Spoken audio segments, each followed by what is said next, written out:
Even though Pokemon Emerald is regarded as one of the absolute best Pokemon games out there, and Omega Ruby Alpha Sapphire regarded as the absolute worst of the series, one fact that does not change is that the region of Hoenn did a lot for the series as a whole. It gave us an interesting story, battle mechanics, side and post-game content, and memorable music. So today, we'll be discussing 5 things I think Hoenn got right. So let's begin.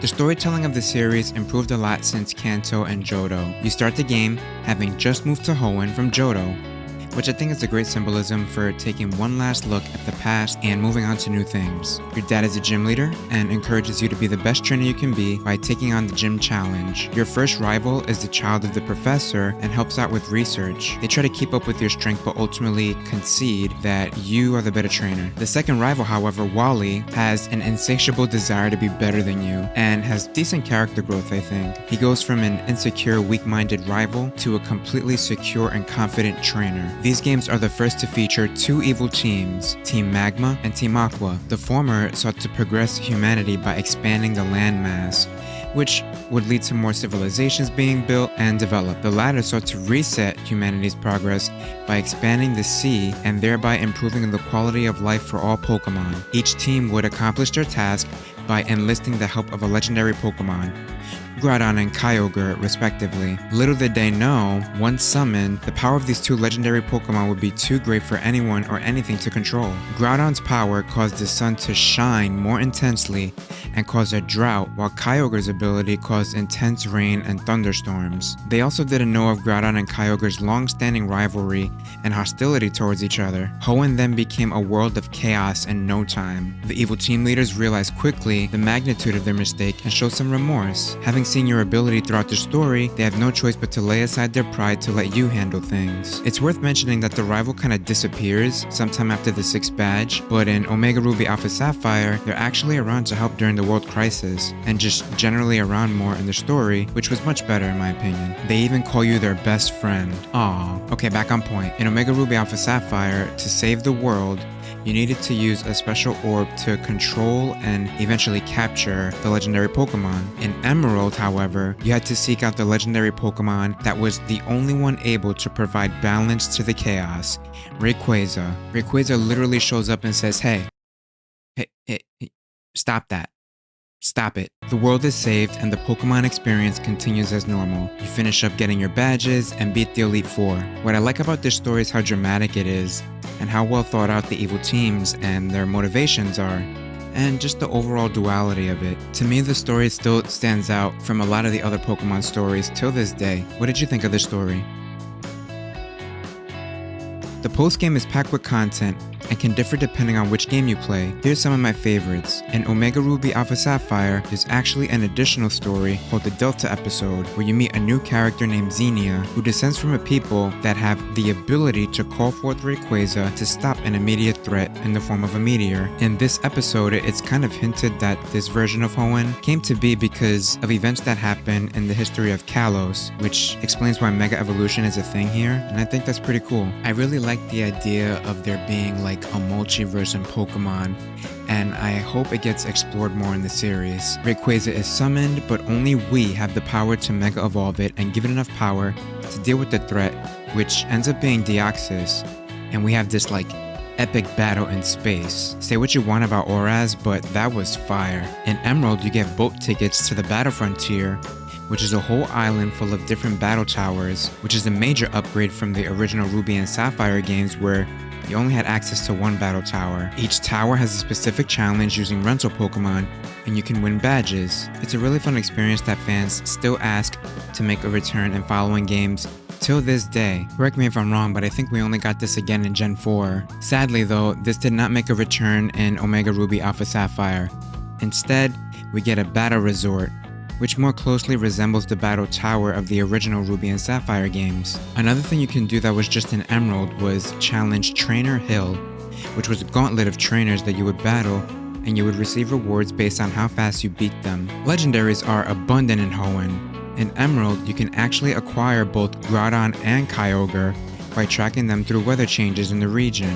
Apart from the cover legendaries, you can go on a whole side quest to discover 3 hidden legends: Regirock, Registeel, and Regice. It involved learning how to decode Braille and completing 3 seemingly random tasks. I think this is one of the most complicated ways to catch a Pokemon in the entire series, and that makes it really unique and awesome. Another way you could attain legends would be through events where you would get tickets to special islands and encounter them. Sadly, those online events are no longer occurring, but it was a really cool concept at the time. It was kind of like a DLC for your Game Boy, which was really sick. Although I suppose if you really wanted it, you could just cheat. In Omega Ruby and Alpha Sapphire, after meeting specific criteria, portals and mirage spots will appear all throughout Hoenn that will give you access to legendaries from other regions. You can also rematch not only the Elite Four, but the gym leaders via the match call feature. And in Emerald, you can also find Steven, the real champion of Hoenn, in my opinion, and challenge him at his full strength. Even though Auras cut a lot of post-game features that were present previously, I still think as a whole, Hoenn still has a bunch of things to do in the post-game. What was your favorite thing to do after beating the game? Let's talk about some side content that I think really stand out in these games. Pokemon contests are a different type of Pokemon competition where Pokemon are judged in 1 of 5 categories: coolness, beauty, cuteness, cleverness, or toughness. You would improve these attributes of your Pokemon by collecting berries and mixing them into a Pokemon delicacy called a Pokeblock. Sometimes it really felt like America's Got Talent, but for Pokemon. Each category had 2 rounds. The first round, they're judging your Pokemon's looks, and the second round, they're judging your Pokemon's abilities with respect to that category.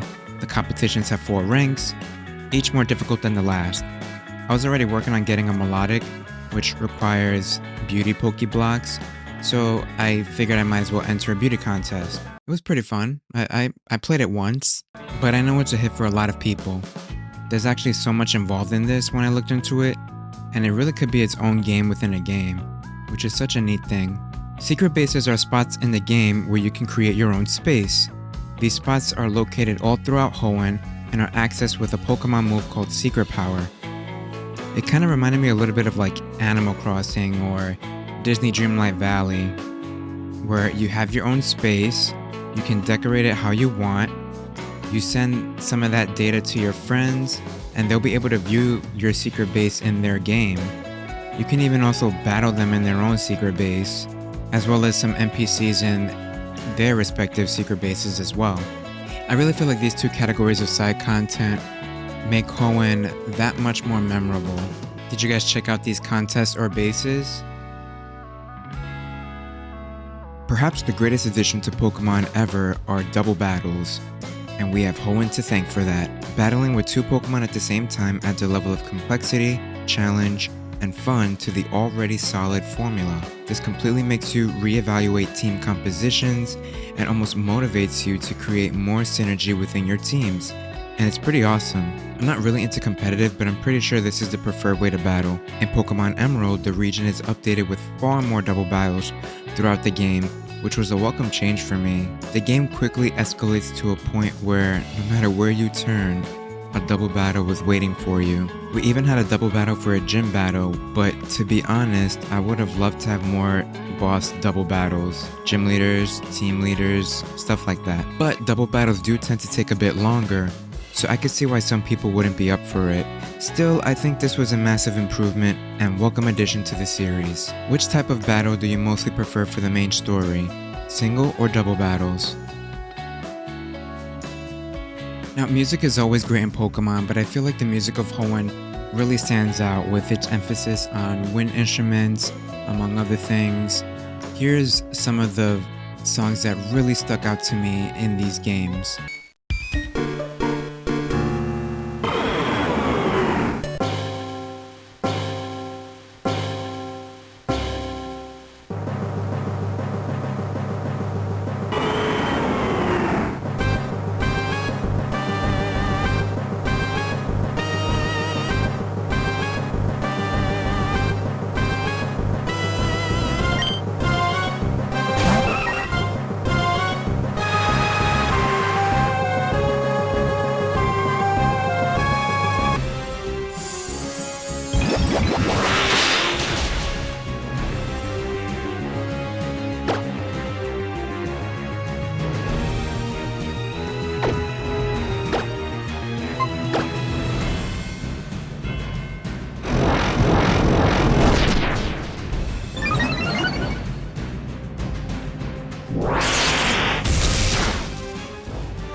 So did I miss any songs? Let me know down below.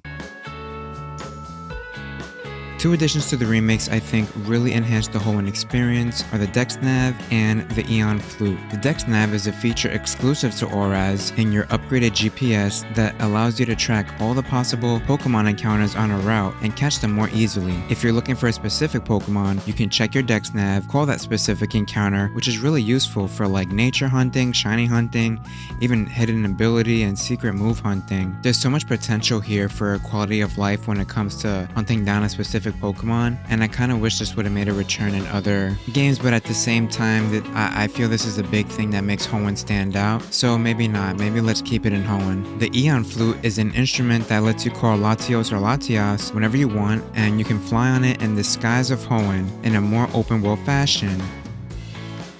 Whee! It's really fun. Much better than using the HM Fly in my opinion, because you don't even need Latios or Latias actually in your party. You kind of just call them and they come from who knows where, and well bam, you're already in the air. This I will say needs to come back in future Pokemon games. The open world exploration in the air, like that's something that I've wanted for so long in a Pokemon game because of these games. I really feel that these things I've highlighted truly set Hoenn apart from the other regions.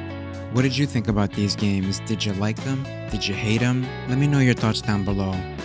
Playing these games really put me in the mood for some Pokemon Coliseum, so that'll be my next video. Actually, now that I think about it, I might cover Pokemon XD in that video as well, so give me some time for that. But thank you guys so much for all the support. I appreciate you all. That's all the time we got for today. I'll catch you in the next one. Peace.